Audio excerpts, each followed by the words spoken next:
Kumusta? Magandang hapon sa inyong lahat mga ka-farmers, mga ka-viewers from Luzon, Visayas at Mindanao.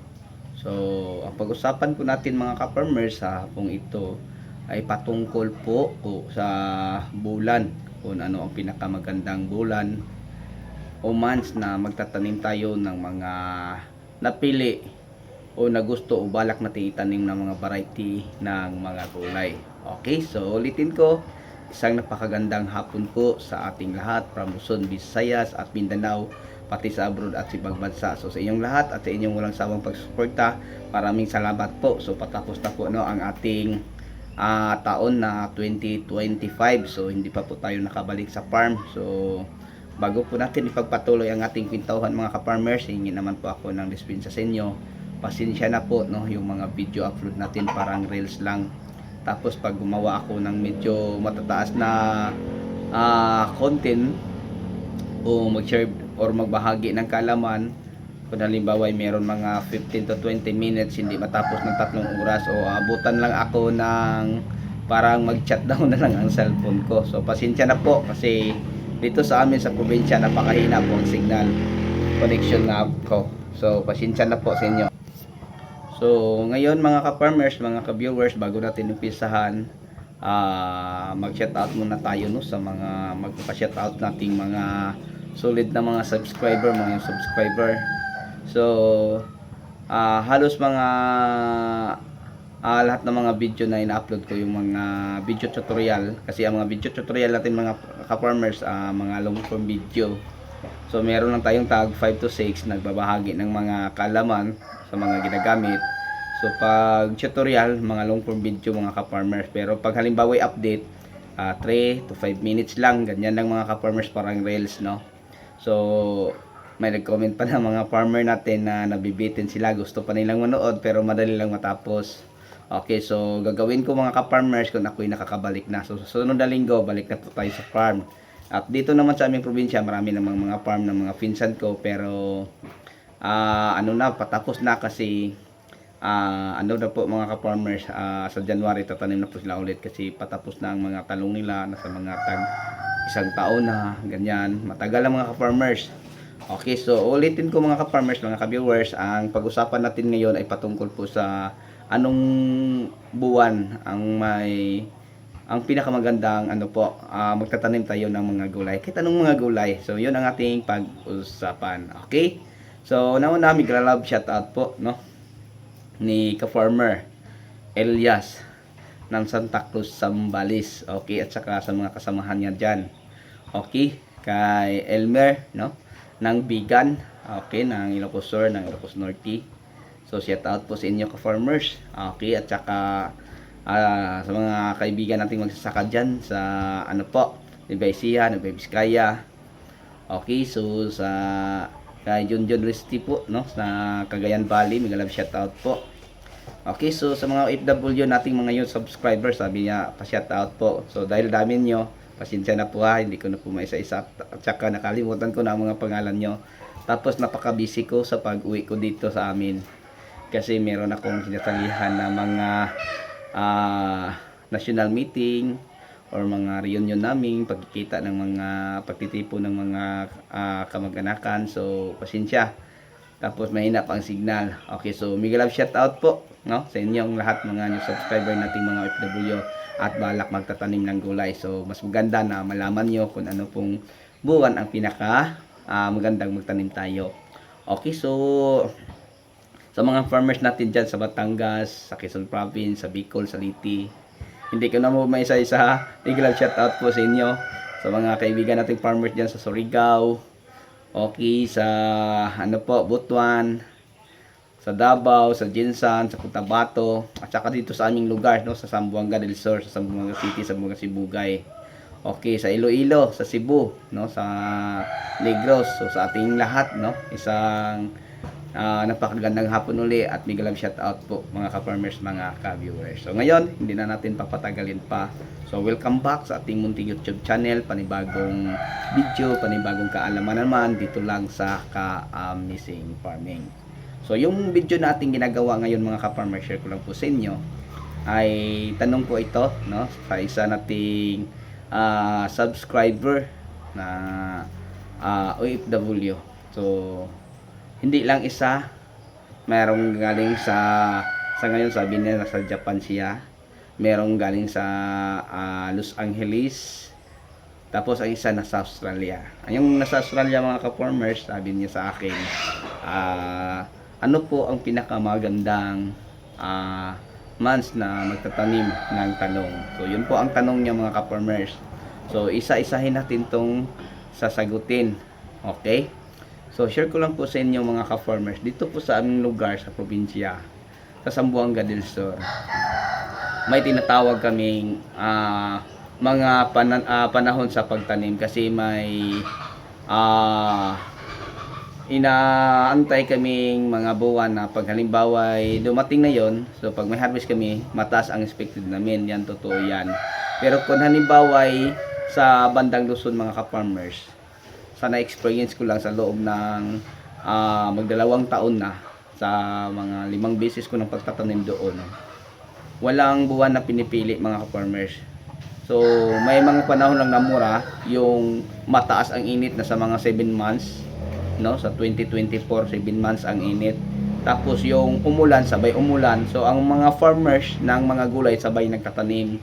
So yung time na yon, bumagsak ang presyo. Sobrang mura, pero saglit lang, mga 2 linggo lang. Simula noon mga ka-farmers hanggang sa huli kong mga tanim, ay sobrang ganda na ang presyo. Minsan kung may bagyo, bigla lang tumaas ng sobrang taas, no?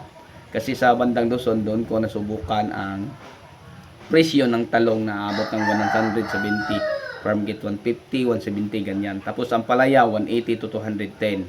Okay, so dito sa amin mga ka-farmers, ang experience ko hanggang 70 lang, no, per kilo. Okay, so share ko lang dito sa amin sa Mindanao.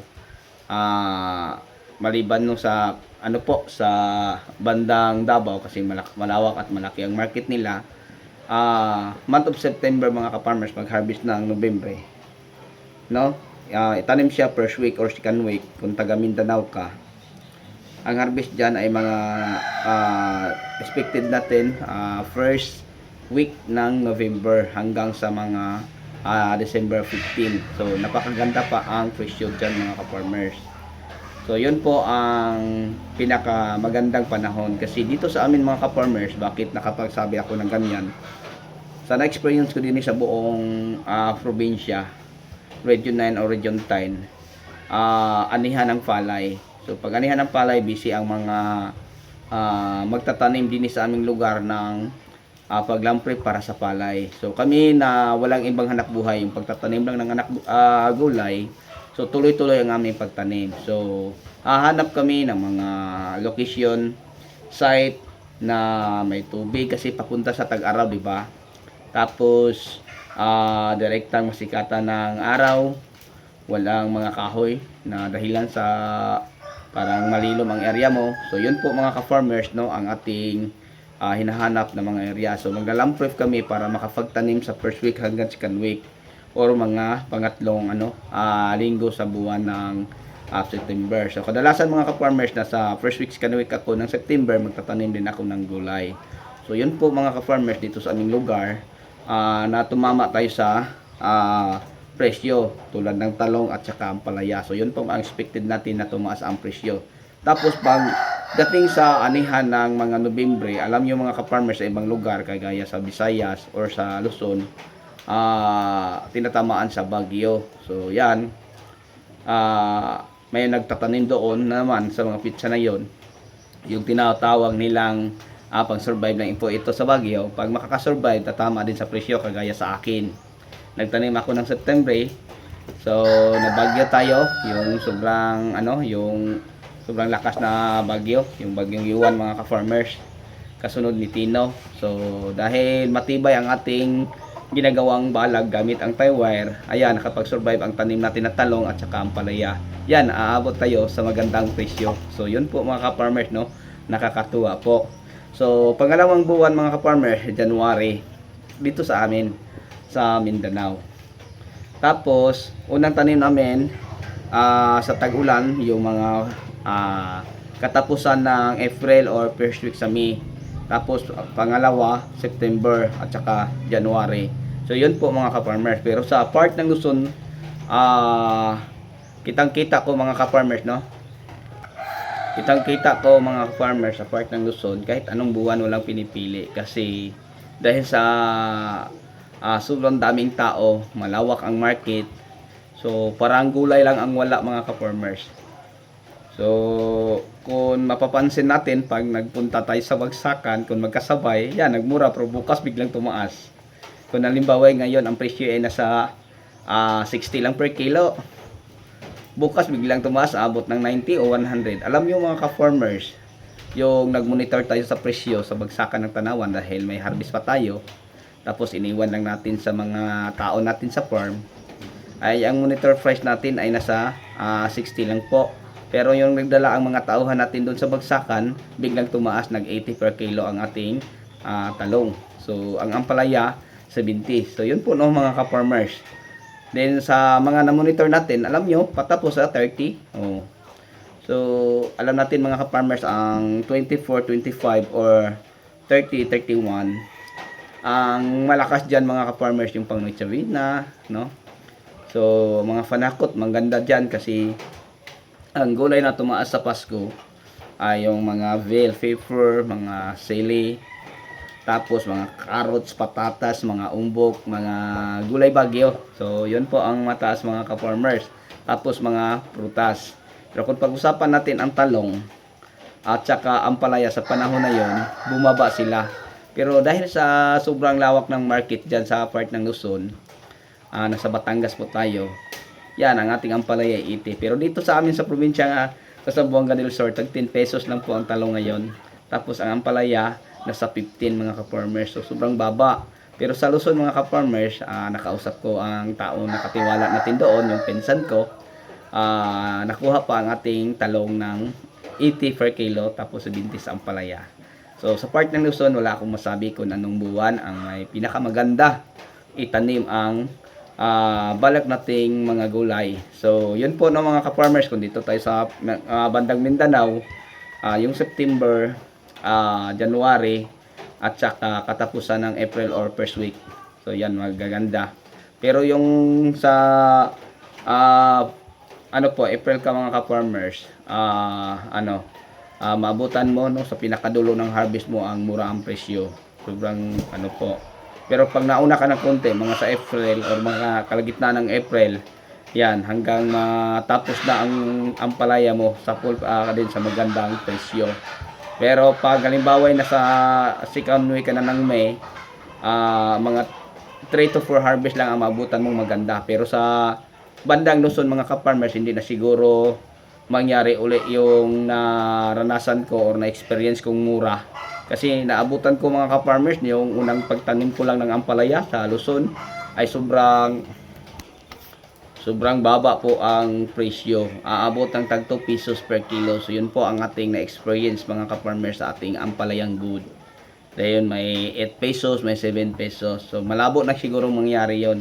Dahil yung time na nag-harvest tayo, hindi lang tag 2 tonelada, 3 tonelada, 5 tonelada hanggang 7 tonelada ang ating ampalaya. Kasi ang ating tanim mga ka-farmers, nakaka-amazing po dahil konti lang ang puno, sobrang dami ang harvest.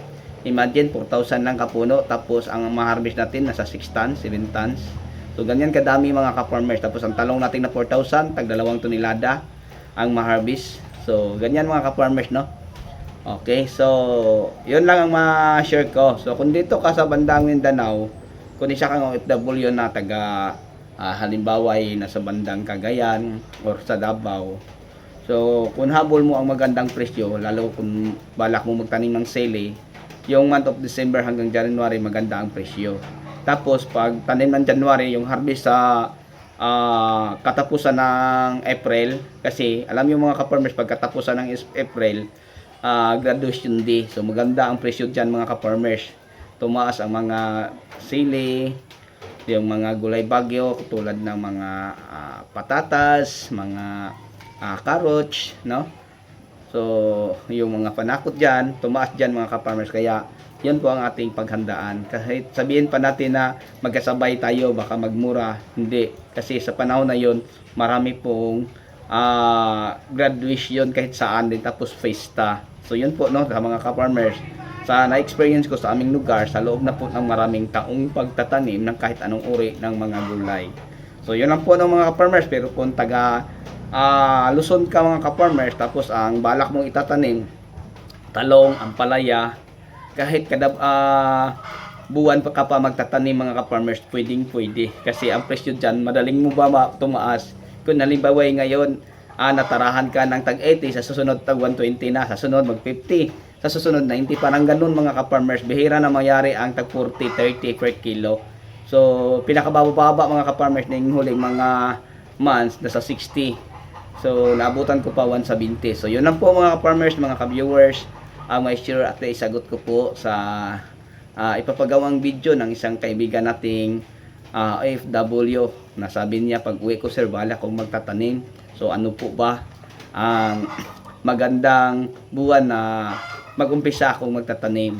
So yun po no, kung ka-farmers, kung taga Mindanao ka, yan, September, January, at saka katapusan ng April or first week ng May. So yun lang po. Pero pag sa Luzon ka, pag halimbawa may malinis na area o nalang prep mo sa January, tanim ka. Pagka February, pagka March, pwede. Kasi maganda ang market dyan. So, yun lang po no, ang may share ko po sa inyo. Pero kung ang balak mong itanim mga ka-farmers ay watermelon. So, may buuan din ang watermelon mga ka-farmers. Pwede ka sa Oktubre para sa harvest sa December. Alam naman natin no, pag meron kang harvest na watermelon na mga December 20 hanggang sa katapusan ng petsa sa December, napakamahal po ang presyo kasi mahilig ang mga Pilipino sa mga bilog-bilog. So yun po, kung yun ang balak mo. Tapos kung bell peppers, mga first week ng September. Pero pag halimbawa ay mga watermelon, mga melon, 60 days lang siya mga ka-farmers. So, pag halimbawa ay expect mo ang mag-harvest ka ng December 20, so doon ka sa mga October 20, no? October 20. So, pagka November, isang buwan. Pagka December 20, yun po. So, yun po, mga ka-farmers, ang may share at bahagi ko. Tapos, kung gusto mo volume, pwede mo gawin sa dalawang bisis. Magtanim ka sa October 20 ng mga 2 hektarya, parang volume. Tapos, sa pagka 25 o hanggang 30, 2 hektarya. So marami ka ng harvest mga ka-farmers pag malagaan mo lang ng husto at tama ang mga pakwan mo. Okay, so abangan nyo lang mga ka-farmers ang mga ginagamit natin kung halimbawa ay pakwan. So meron na po tayong mga video dyan kung paano mag-alaga ng pakwan, paano magtanim, ano ang mga fertilizer, ano mga insecticide, fungicide. Meron na po tayong video. Pero kung gusto mong malaman, pakicheck na lang po. Yun na lang po. Okay, so sa inyo natanggang dito na lang po. So sana mapapansinsyahan nyo ako na yung mga upload natin na video, alam nyo mga ka-farmers, mga ka-viewers, ay sobrang exe, parang reels lang po. Pero okay lang yun mga ka-farmers, basta babawi ako pag nakabalik na ako sa farm. Kasi sa area natin doon sa Luzon, sa may Bawan, Batangas, napakaganda po ang internet connection natin. Hindi kagaya din na pag mag-upload ako ng video, aabutan ng 3 oras mga ka-farmers. Pag mag-upload ako sa hapon, mga ganitong oras, hanggang alas 10 hindi pa matatapos. So mag-upload ako, bihira lang ako makapag-upload pag ganito. May mga panahon na malakas ang signal, matapos lang mga 40 minutes is or 1 hour. Pero may panahon mga ka-farmers na sobrang hina, sobrang yung yung mga halimbawa mag-upload ako ng video na mga 20 minutes. So ang 1 minute siguro mga ka-farmers nasa mga 15 na siguro minutes po. So ganyan katagal, kaya nga tinatamad ako sa pag-upload. May mga upload ako sa umaga, mabilis. So yung mga short video lang. So sana nga maintindihan niyo mga ka-farmers. Okay, so bago tayo magtapos, mega love shoutout po sa solid nating mga subscriber. Sana hindi kayo magsawa na manood sa ating mga video. Kahit update lang mga ka-farmers, pero may mga video tutorial naman tayo na makakatulong sa inyo. Panoorin nyo lang hanggang dulo para malaman nyo kung ano po ang mga ginagamit natin, kung ang ating talking point about sa mga insecticide, fungicide at saka foliar or mga fertilizer. So yun lang po. Hanggang dito na lang. Maraming salamat. Happy watching.